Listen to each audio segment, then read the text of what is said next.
All right, everybody, welcome to the podcast. My guy, Terence Bud Crawford. What's going on, boss? What's good with it? So you just finished up camp out in Colorado Springs? Yes, sir. Man, yes, sir. Back home, huh? Back home, preparing to go to Vegas on Tuesday. Are you ever going to leave Omaha? I don't know. He's going to be the mayor of Omaha pretty soon. You going to be the mayor? Nah, not at all. I vote for you. I don't know. Hey, man, we not going to keep you long, 10 minutes or less. But just for me, I just want to know how camp went and how's life. Oh, man, camp went beautiful, man. No injuries. That's always a plus. You know, feeling good. And life is beautiful, man. I'm healthy. My kids healthy. My family healthy.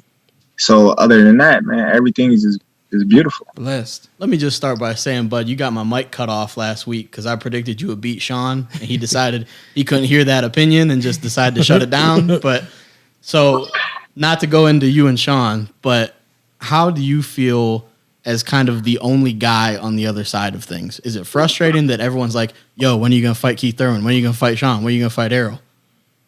Of course, you know, it's always frustrating when a person's so competitive like myself, you know, and that I want to fight those big names. I want to get those top tier opponents. It does get frustrating at one point in time, but at the end of the day, that's the way the boxing game is right now.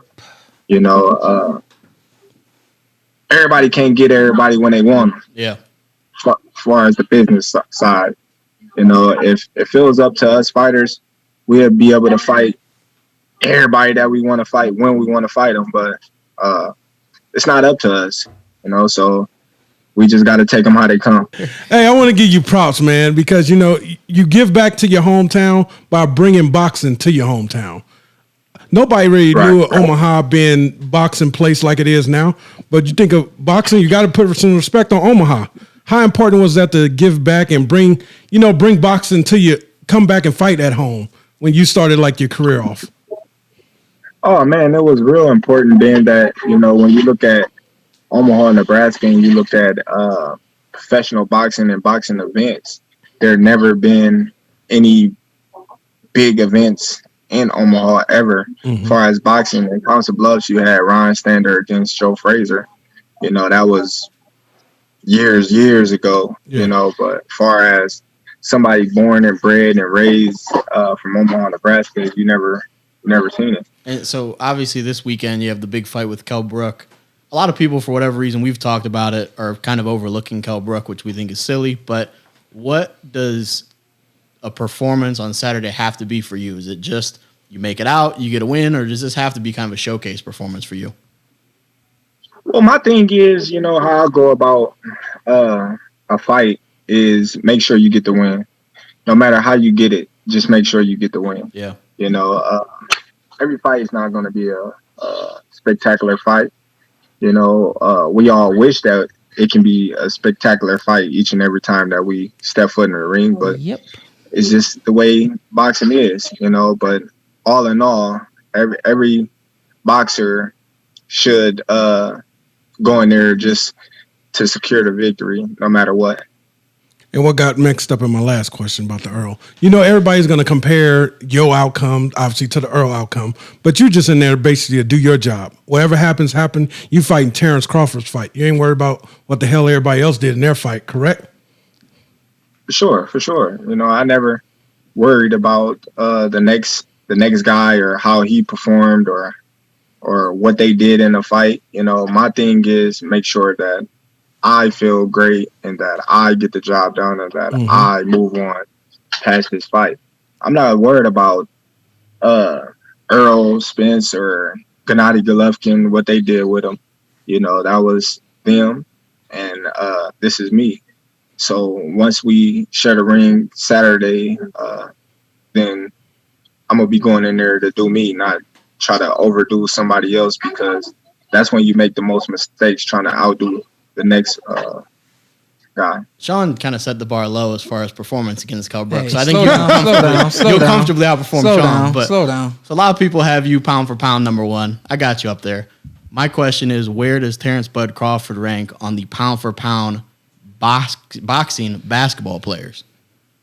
Boxing basketball Yeah, player? For you. He's saying Of the boxers, yeah. are you the number one hooper? Because I've played with you and a couple of the other guys. I got you one.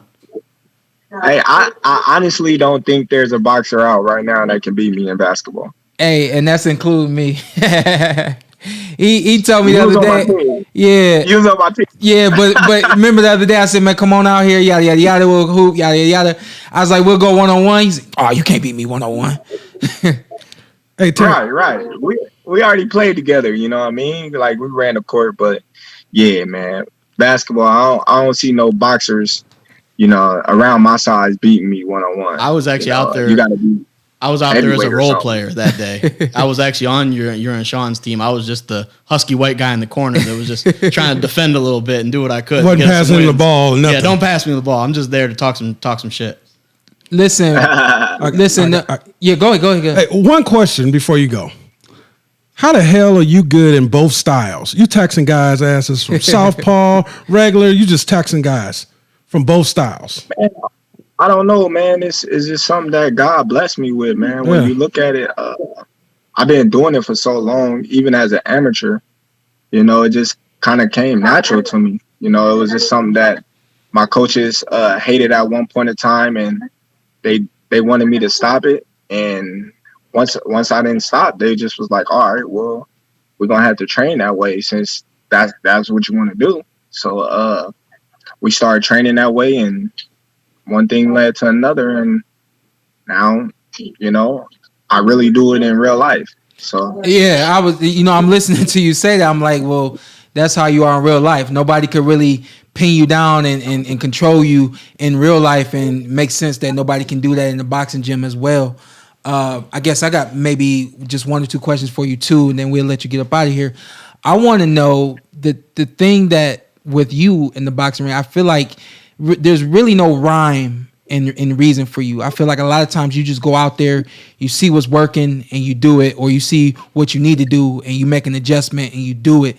I want to know with this fight with Kell Brook, is there more game planning involved in this fight, or is it just kind of like, okay, we gonna go out there and try to touch him with this or that shot and then see where it goes from there? well, each and every fight, it's always, you know, we always have a game plan, no doubt, you know. But at the same time, if that game plan is not working, then we gotta move to a different plan. You know, we gotta go to plan B. And if plan B don't work, we gotta go to a different plan.